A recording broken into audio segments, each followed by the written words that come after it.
Hi, I'm Fiona Blayney, the CEO and founder of Real Plus.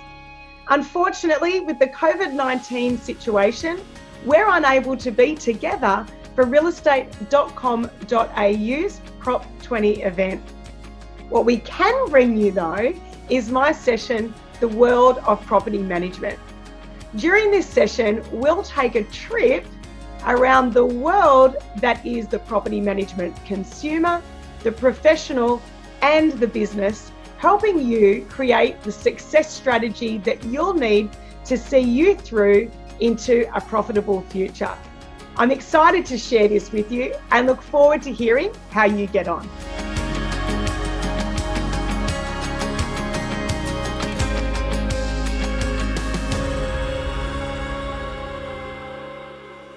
Well, it's awesome to be here with you all today. Have you had a great start to the morning?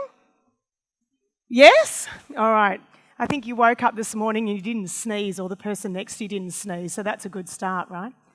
So today, I want to take you on a journey. I want to take you on a journey about you as a consumer, about me as a consumer, so that we can together understand the consumers that we are working with every single day.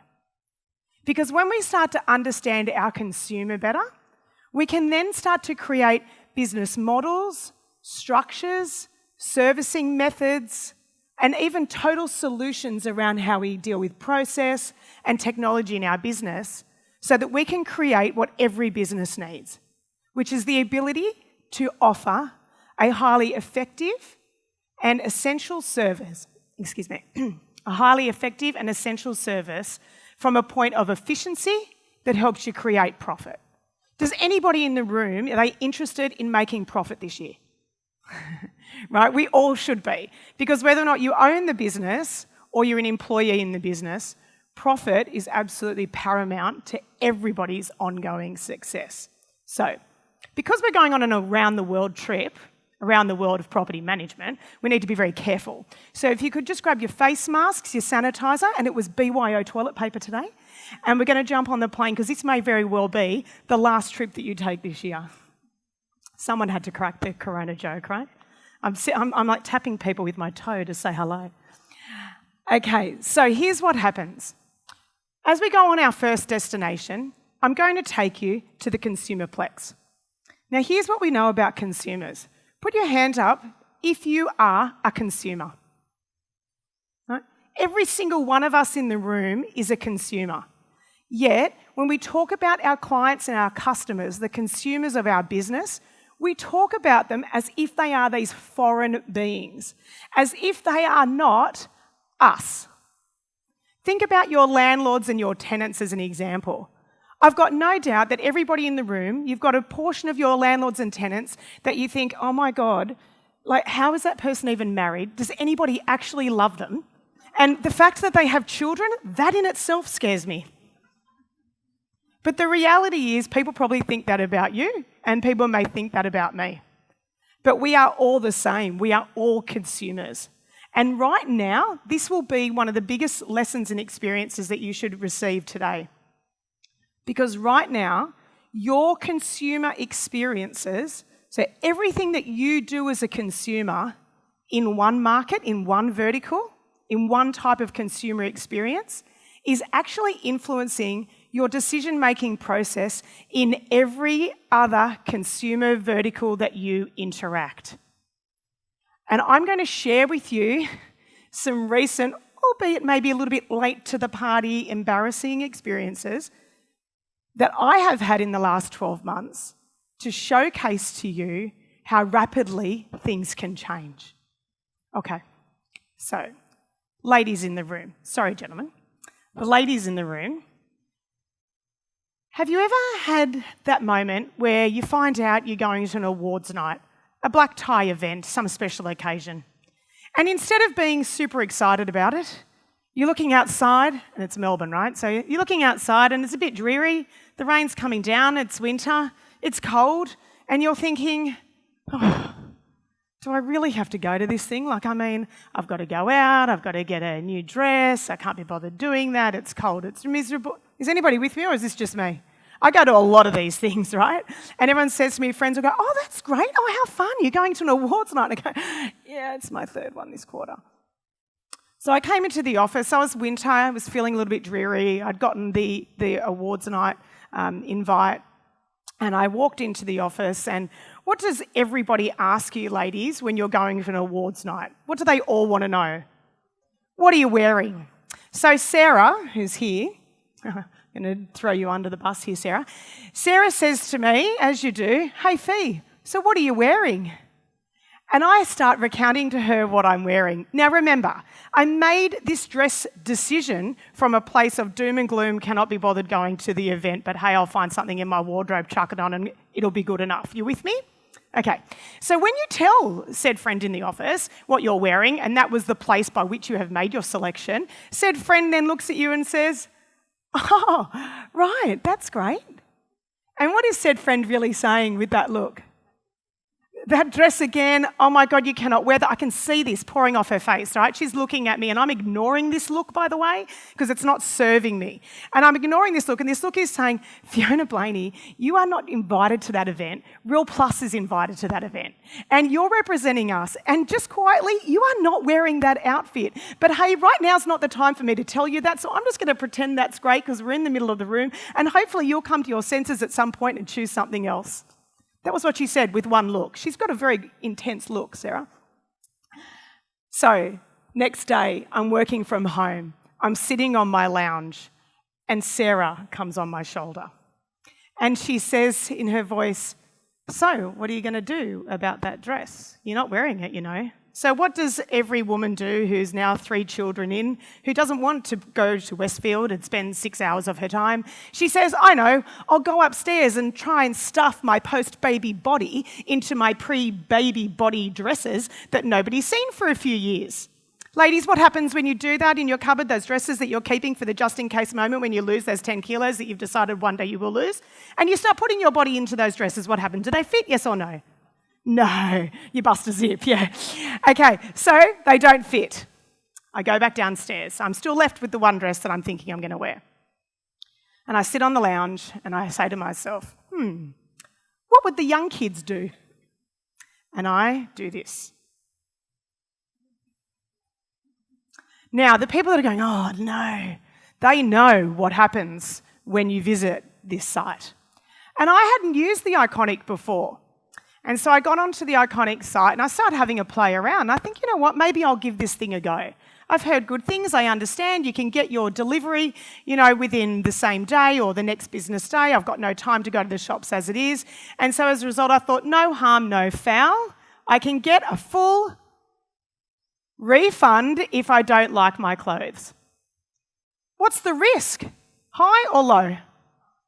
Low risk, or high risk if you've got your credit card out, yeah, for sure. But low risk in terms of full refunds, you know, no responsibility, okay? So I buy, not 1, not 2, I buy 3 dresses, right? Why? Because you can refund them, it's all good. Now, anybody knows that after a period of time using the Iconic, by the way, you keep the 3 dresses going forward. But anyway, that didn't happen this time. Now, I went the process, bought my 3 dresses, pressed purchase, right? Sent the cart. Off the cart went. Now, that information via that computer system goes all the way through cyberspace to Iconic HQ warehouse, where automated robots run around and grab those 3 items and package them up into the appropriate envelope to get to the courier, to get to me, because I paid for same-day delivery. I pressed that button at 1 o'clock. What time do you think it was when I heard the knock at the front door of my home? I pressed the button at 1 o'clock. How many hours? 3 o'clock. It was 2 hours later, 3 dresses arrive at my front door via courier. How cool is that? Very exciting if you're American Express. Now, here's the thing that happened. I tried those 3 dresses on. Thank goodness the one that was on sale, boom, was the one that I liked the most. Bundled up the other 2 dresses, sent them back, and I had my new dress for the event within 2 hours. Does it look all right? Okay. Now, I know if I'd gone to Westfield, I wouldn't have found that thing in 6 hours. What do you think, ladies? You agree? Right, that happens, yeah?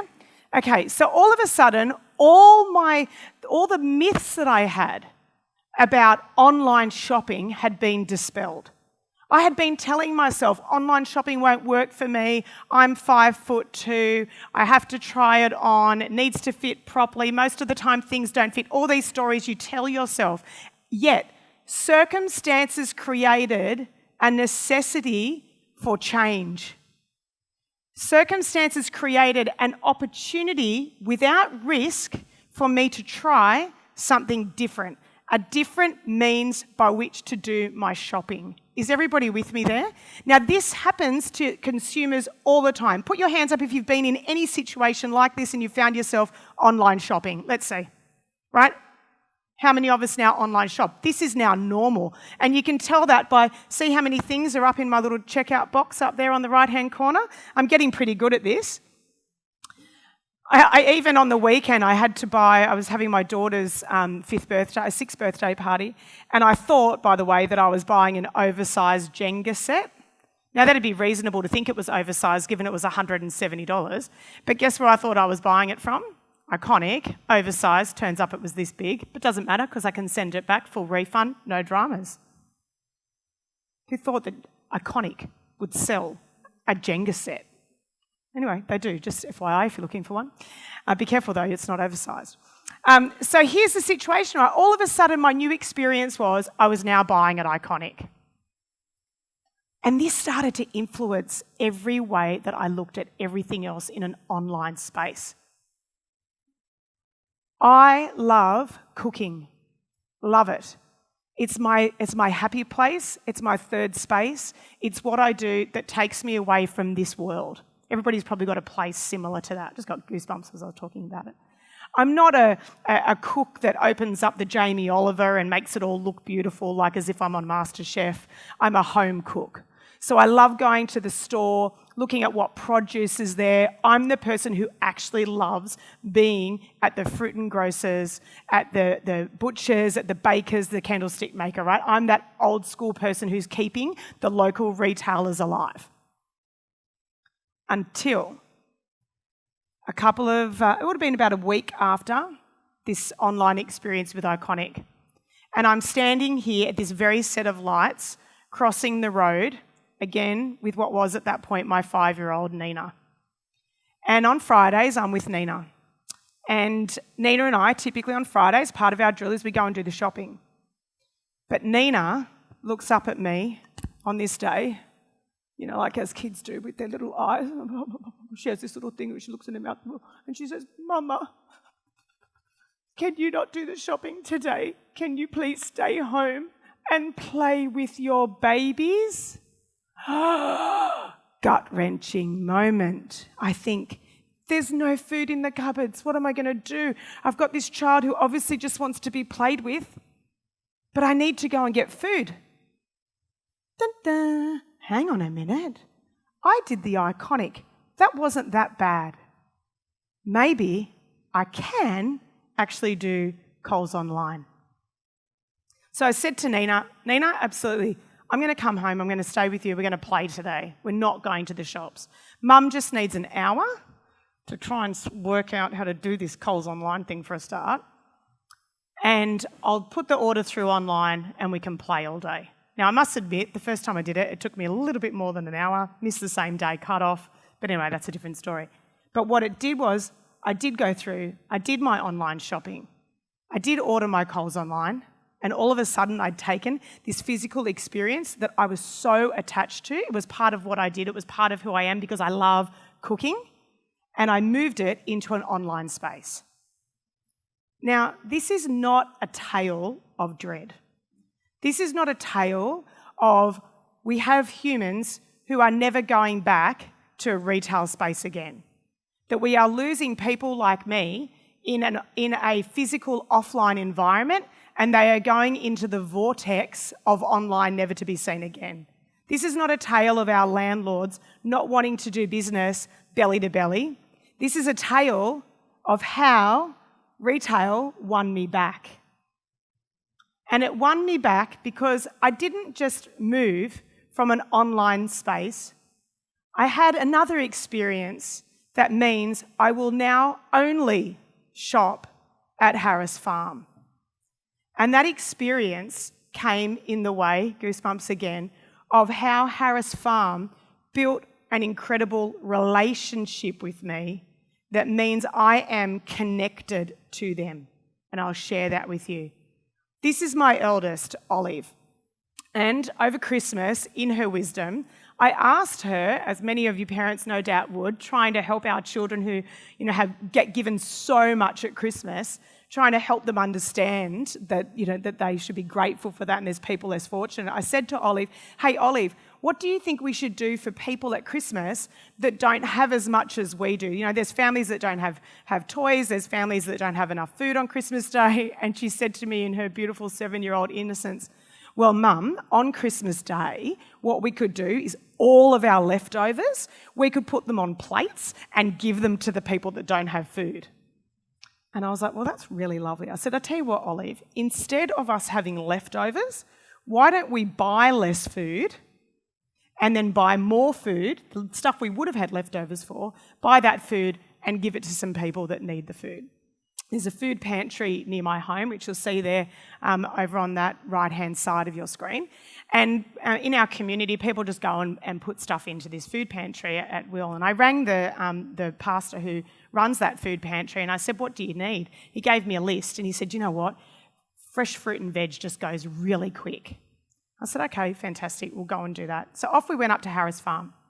And I took her there because I wanted her experience, wanted her to choose what she was putting in her boxes and so forth. And we created those boxes that you can see there, again, just above the community pantry sign. It's not a big deal. This is not me sharing some philanthropic story, PS, but it's just a small thing. And what happened was, as we left that Harris Farm that day, having purchased all of that, I went to the bakery and I said to them, hey, by chance, what do you do with the bread that doesn't get sold today?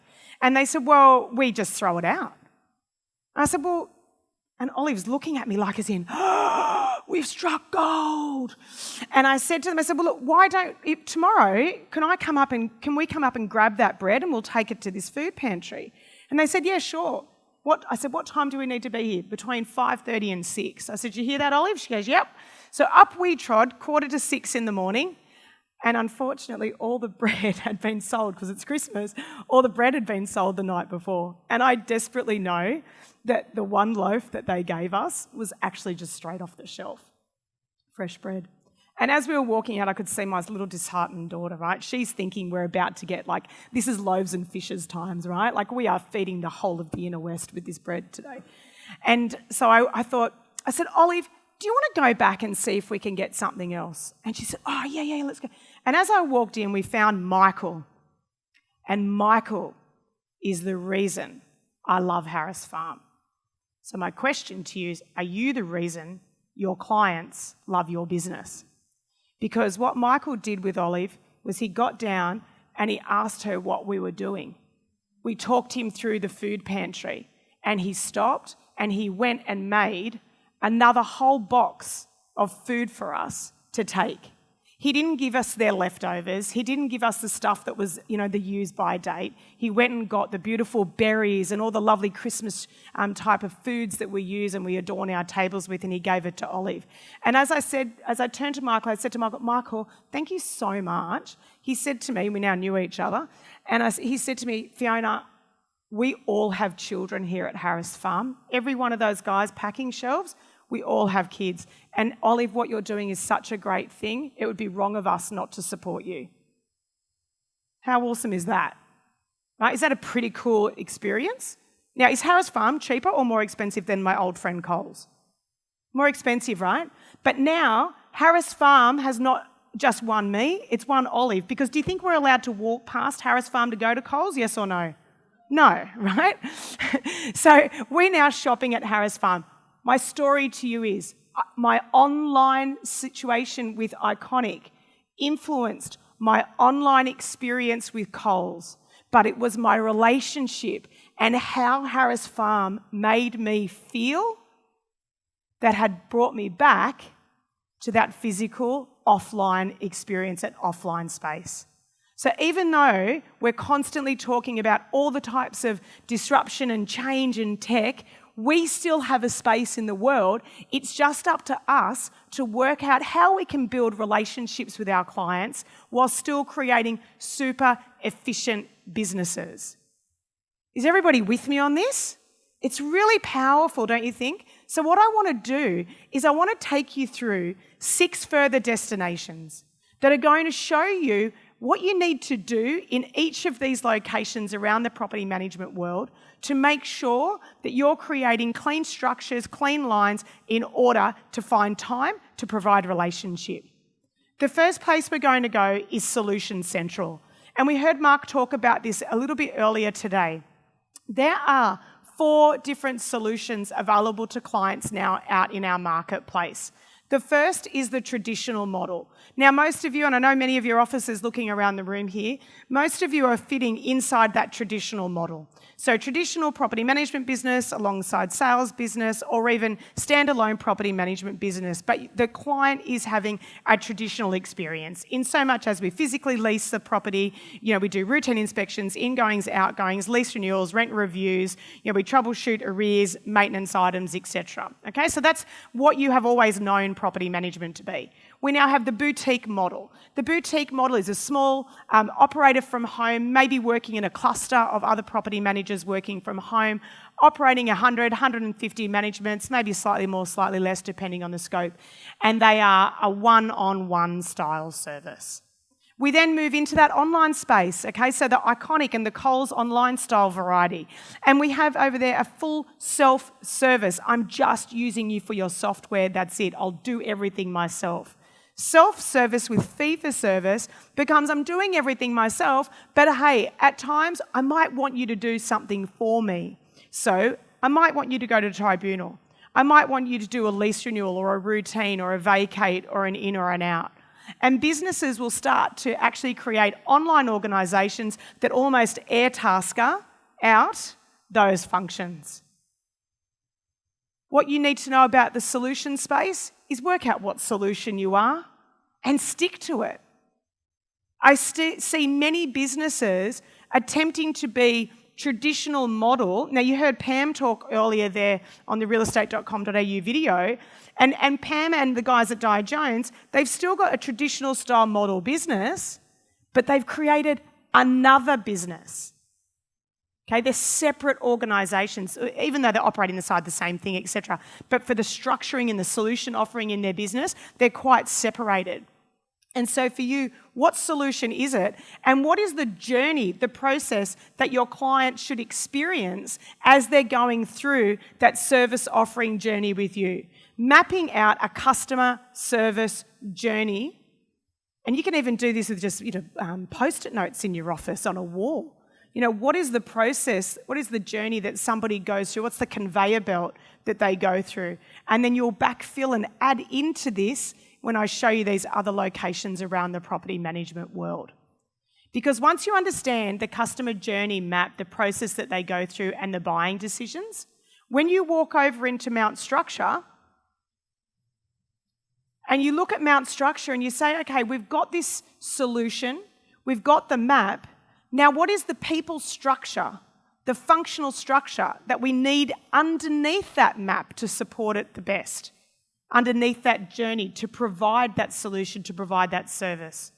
A couple of things to think about. I'm not going to tell you, you need a BDM and a PM and a leasing consultant. No. This is more high level than that.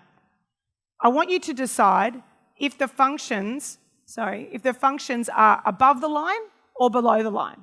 Above the line, client facing, client interactive, high care, high touch, high relationship, high expertise, high knowledge, private banker style functions? Or are they below the line functions? Are they back of house? Are they administrative functions requiring limited to no face-to-face contact, but still an element of personalisation? Are they functions that can be automated? Be that automated through a robot scenario or through AI or through, of course, the software that you're using right now. And finally, my favourite one in businesses is, are they functions that should just be out the door? Are they functions that we shouldn't even or don't even need to be doing anymore because our clients don't even want them, we don't really enjoy doing them, and they're completely unnecessary and not legally required? And you'll map that against that journey. Then you'll take a step over into Process Bay and Tech Valley. We have grown in technology at such a rapid rate. Our industry hasn't really changed, right? I got into the industry in 1992. We still at that point showed properties, did ingoings, outgoings, routines. We collected the rent. We went to court at that point rather than tribunal. Everything was pretty much the same. Technology and legislation is what has influenced and changed how we functionally do our jobs. And so as a result of that, many of you have been using technology like what I would call the chocolate or sweet pick and mix stand at the local Quickie Mart. You go, oh, I'll have that piece of technology, please. I'll have that piece of technology, please. Oh, that inspection app looks good. I need one of those. And I'd like an automatic booking system. Yep, and I need that. And I need login. You know, all these things that I need because they're on the shelf.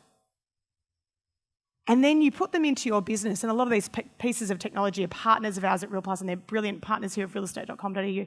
But what I'm asking you is to make sure that when you implement it, you change your processes to suit the new piece of technology. Anybody in the room have a Thermomix? Thermomix people are normally the ones that stand up and go, yeah, I've got a Thermomix. Well, maybe no surprises. I've got a KitchenAid because I love cooking. And here is where old process and new technology goes haywire. Christmas time, I'm at my father-in-law's. He's a Thermomix guy. And I was making the dessert, and he said, he goes, use the Thermomix to make the cream. So I actually argued with him about this, right? I did not want to do this. And I said, okay, in the end I relented. And so I used the Thermomix, and it was the most frustrating process for me in the world. I hated that Thermomix.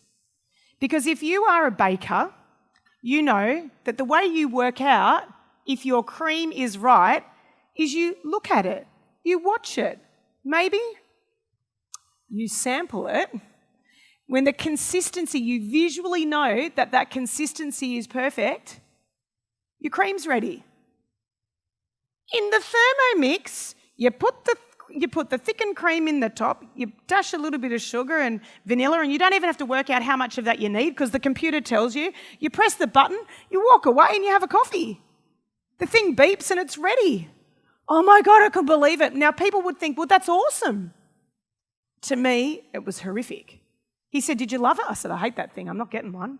My husband breathed a sigh of relief because he's in the corner thinking, oh my God, are we about to spend $2,500 on this new piece of tech? But here's what happens. When I go into businesses now, I see this. In business, we don't get afforded that opportunity. We have to decide what we need to watch getting made in the KitchenAid. But if we decide we're using the Thermomix, we need to review and revise and adjust our processes and start with a new way of doing things. It's a new way of making cream. Is everybody with me? Right? We don't take the KitchenAid approach and try and put it in the Thermomix. Don't take your manual approach and try and apply it to the new piece of technology. You have to find a new way of working. Surface City carries a similar approach. Here's a stat for you. Has anybody ever bought their coffee at 7-Eleven? Okay, 7-Eleven coffee, $1. Okay, coffee at my local coffee shop, $4. Guess what? On a 5-day-a-week coffee drinker, anybody 5-day-a-week coffee drinker? Okay, that is a $2,340 difference in the value, pricing and expenditure of your coffee intake per year. I don't know. Is there really that big a difference in the taste of the coffee that it's worth $2,340 a year? Everyone's like, oh yeah, have you tasted that coffee? No, but here's my theory behind it.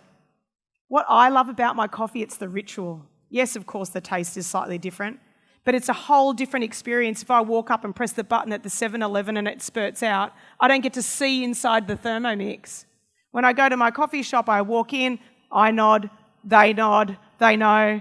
Double skim latte if I'm having in, they know. Double skim flat white if I'm taking out. I don't know, it's just what I do.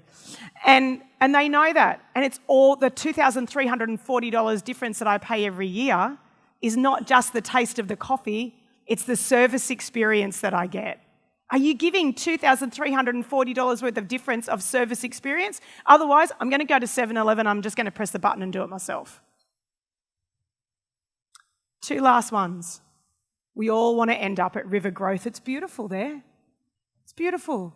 As you've gone all around the world and you've revised everything the way that you do it, we all need to end up at the River Growth.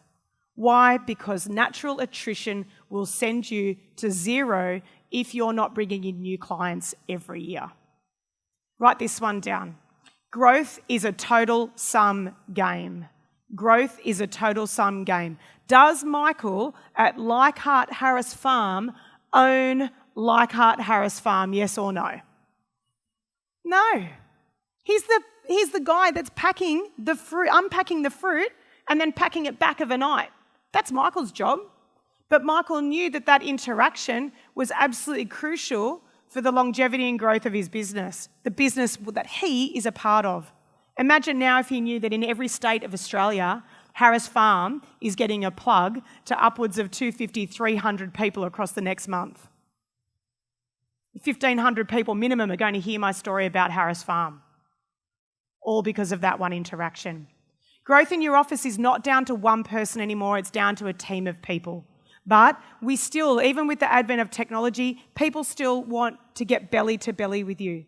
So even if that is based on a video hookup, a Zoom hookup, FaceTime, get used to a screen.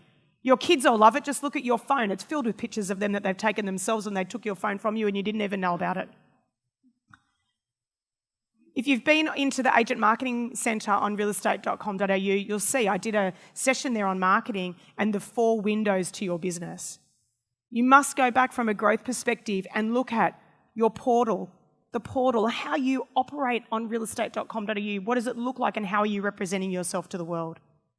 You need to look at your own website, your social status, and of course what happens if I go into a Google or another search engine. All of these elements of marketing are part of your overall business ecosystem of growth. What does your business ecosystem, PM, sales, reception, ancillary partners, other service providers that you tap into, what does that look like? And do you capture all of that data and house it in one entire database to create that communication strategy that Mark was talking about? How do you create that communication strategy that works for the whole organisation? Because when I walk into that coffee shop, I'm not just looking at coffee. I'm looking at breakfast, I'm looking at lunch, I'm looking at afternoon tea. Am I doing the same thing?